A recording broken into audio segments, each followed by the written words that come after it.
जय श्री कृष्ण। संसार में सब प्राणी अलग हैं। कोई भी प्राणी किसी से मेल नहीं खाता, ना शारीरिक रूप से, ना मानसिक रूप से, ना विचारिक रूप से और ना वाचिक रूप से। हर प्राणियों में भिन्नता है। आपने कभी देखा कि किसी भी व्यक्ति की शक्ल भी आपस में मिलती है?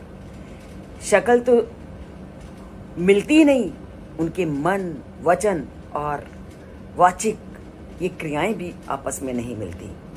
और परमात्मा इस बात से भली भांति परिचित हैं, इसलिए वह केवल नियमों का विधान करते हैं कि संसार में रहते हुए लोगों को नियमों का पालन करना है, तो वो नियमों का विधान कर देते हैं।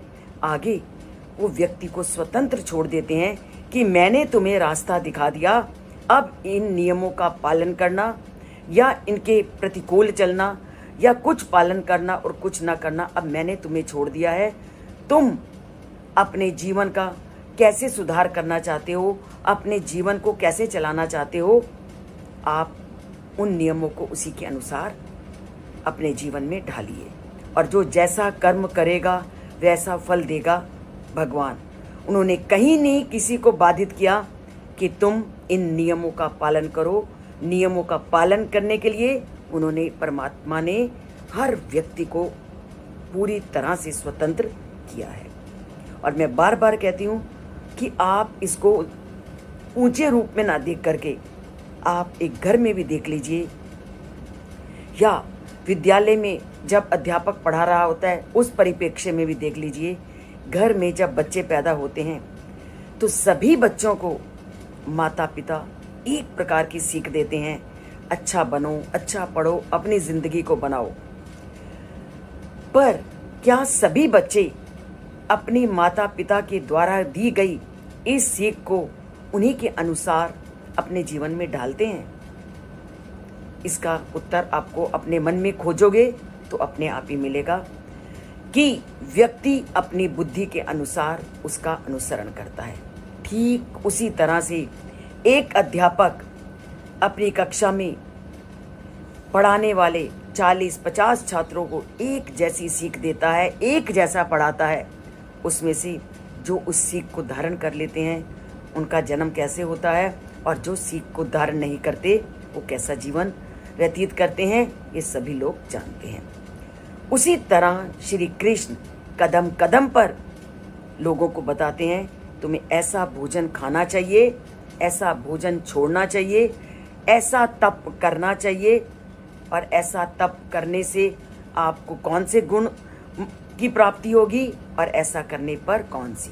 उसी तरह कल उन्होंने बताया कि दान भी हमारे जीवन का सात्विक पक्ष है, कि अगर हम बिना किसी इच्छा को, बिना किसी लालच को सामने रखे हुए दान देते हैं तो वह हमारे जीवन के लिए कल्याणकारी सिद्ध होता है और वह सात्विक दान कहलाता है। अब सब लोग तो इस तरह से दान नहीं देते। कुछ लोग दान इसलिए देते हैं कि मुझे इसके बदले इस फल की प्राप्ति हो। तो ऐसे लोगों का दिया हुआ दान किस श्रेणी में आता है?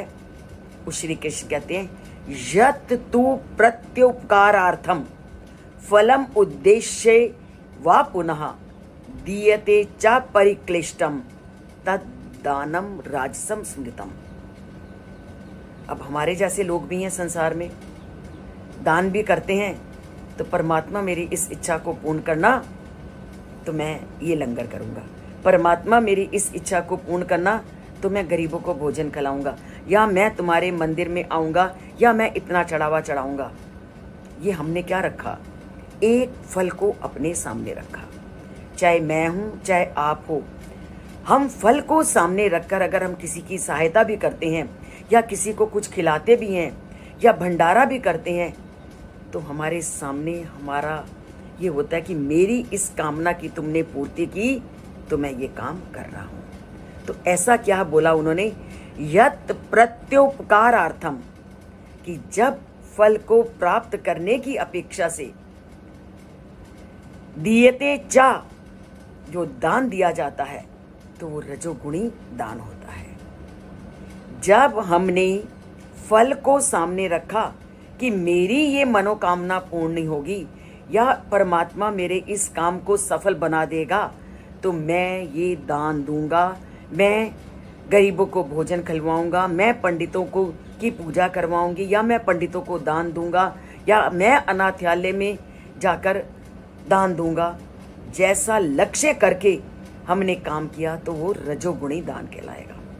पर हमने कोई फल नहीं रखा सामने, और वैसे ही हमने पंडितों की पूजा सम्मान करके उन्हें दान दिया, या किसी अनाथालय में जा करके कुछ दान दिया या भंडारा किया, पर फल को सामने नहीं रखा, तब हमारे द्वारा दिया गया वो दान सात्विक दान कहलाएगा।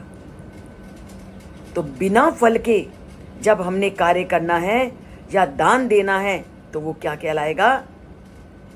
सात्विक। और जब हमने अपने फल को सामने रख दिया तो वो दान तो हमने दिया, पर वो दान रजोगुण श्रेणी में आ जाएगा।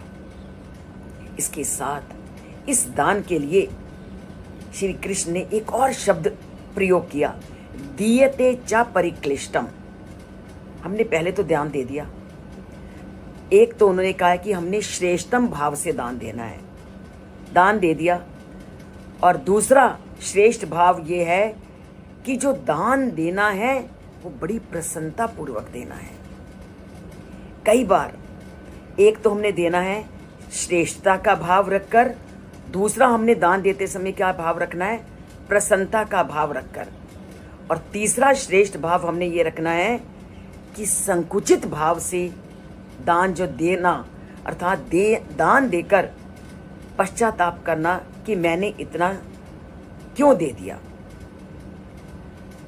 तो मैं इससे अल्प राशि भी दे सकता था या इससे छुटकारा भी पा सकता था। तो ये सारे के सारे दान रजोगुण में आते हैं। तो हमें अगर दान देना है तो सबसे पहले हमें श्रेष्ठ भाव को अपने सामने रखना है, उसके बाद फल को सामने नहीं रखना, किसी उद्देश्य को सामने नहीं रखना। और यदि कोई दान मांग रहा है और प्रसन्नता पूर्वक हमने दान देना है, और दान देने के बाद कभी मन में ये नहीं सोचना और पश्चाताप नहीं करना कि मैंने इतना दान क्यों दिया। अगर हमने दान देने के बाद मन में थोड़ी देर के लिए भी ये भाव रखा कि अरे ये मैं थोड़ा कम दे देती, या दान दे रहे हैं और मन में और चेहरे पर प्रसन्नता का भाव नहीं है, तो हमारे द्वारा दिया गया वो दान भी सात्विक दान न मानकर रजोगुण प्रधान दान माना जाएगा। तो दान देना है अपने कल्याण को सामने रख करके, केवल अपने दिखावे को सामने रख करके हमने दान नहीं देना। और हम जो भंडारा भी करते हैं या किसी को खाना भी खिलाते हैं, तो वो खाना खिलाते समय भी प्रसन्नता के भाव तुम्हारे मुख में होने चाहिए। खाना खिलाते समय भी हम कई बार जिनको खाना खिला रहे हैं उनके साथ बड़े कटुतापूर्ण व्यवहार कर देते हैं, बड़े गुस्से में बोल देते हैं, और ये बोल देते हैं अभी तो तुम लेके गए थे, दोबारा लेने आ गए। अगर हमारे मन में और हमने खाना लेने वाले को या देते समय ऐसे भी कटु वचनों का प्रयोग किया है, तो हमारा द्वारा दिया गया वो दान रजोगुण की श्रेणी में आ जाएगा। और ऐसा मैंने खाना खिलाते समय बहुत सारे लोगों को इस तरह के शब्दों का प्रयोग करते हुए देखा है।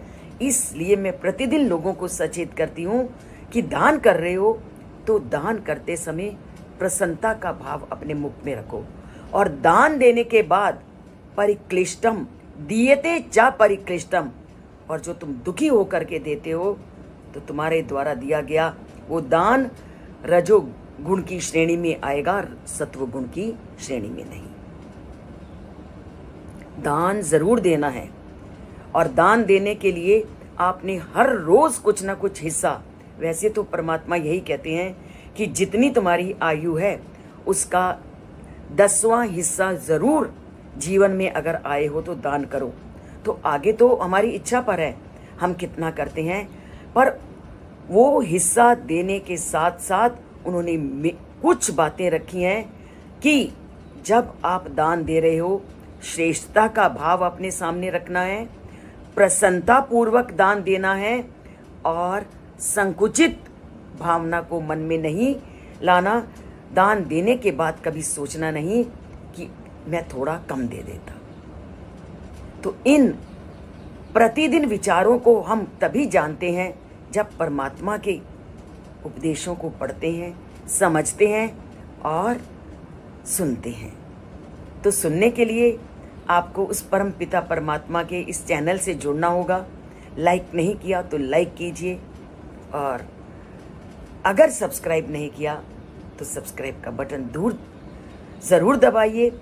और अपने दान को देते सभी हैं किसी न किसी रूप में, पर चाहे आप थोड़ा दीजिए, पर उस थोड़े दान को भी आप सात्विक दान बनाइए, राजसिक या तामसिक नहीं। तो उन्होंने 2 तरह के दान का अभी आपके सामने वर्णन किया, एक सात्विक, दूसरा राजसिक। सात्विक जब हम फल की इच्छा नहीं रखते, प्रसन्नता से देते हैं, संकुचित मन से नहीं देते, देने के पश्चात उसके बारे में सोचते नहीं, तो हमारा अपने आप सात्विक बन जाएगा। और श्रेष्ठ भावना से देना है। और दान देना क्यों ज़रूरी है? क्योंकि ये हमारे अंदर प्रेम की भावना को लाता है, उदारता की भावना को लाता है, मनुष्य का मनुष्य के प्रति सम्मान करना सिखाता है, और व्यक्ति को इच्छाओं से थोड़ा अपने आप को कंट्रोल करना सिखाता है। तो दीजिए दान, किसी भी तरह का दान दीजिए, वाणी का दान दीजिए, पर दान जरूर दीजिए। जय श्री कृष्ण।